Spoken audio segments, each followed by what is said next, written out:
হলে সাবস্ক্রাইব করো আর মেয়ে হলে লাইক করো, আর কোনো কিছু না হলে কোনো কিছু করার দরকার নাই।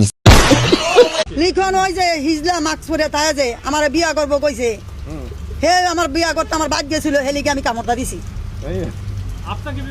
হ্যাঁ এই মধ্যরাতে লিখন আপনার বাসায় গেল কি জানি মধ্যরাতে গেছিল গিয়া দেও না প্রতিদিনকে আম কাটে আর দেয়, ওই লাইলার বাসায় গিয়া কত রান্দাবাড়ি করে, মহানার বাসায় রান্দাবাড়ি করে, ওই মহানার বাসায় রাইতে 3টা বাজে কি করে, ওই মহানার মাল্লকে কিলিগা রাইতে 3টা বাজে আমার বাইতে আইছে, রাইতে 3টা বাজে ওর কাজটা কি, ওই থাকবো ওর বাইক, ওই কিলিগা রাইতে 3টা বাজে মহানার বাসা তাইছে, মহানার মারে নিয়া আমার বাসায় ঢুকছে, আমার বাসায় ঢুকিয়া মহানার মায় আর আমি, মহানার মায় আমার চুল ধরে টান দিছে, মহানার মারে আমি যা করা কমু, ওই কিলিগা আমার চুল বাড়িয়া ধরলো।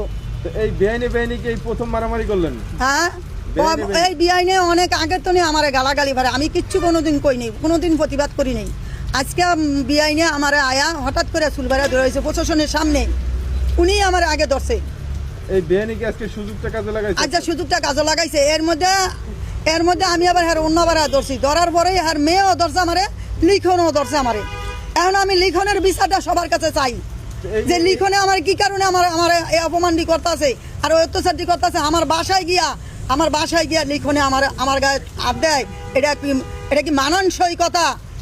যে লিখন আপনাকে মা ডাকলো সে আবার আপনাকে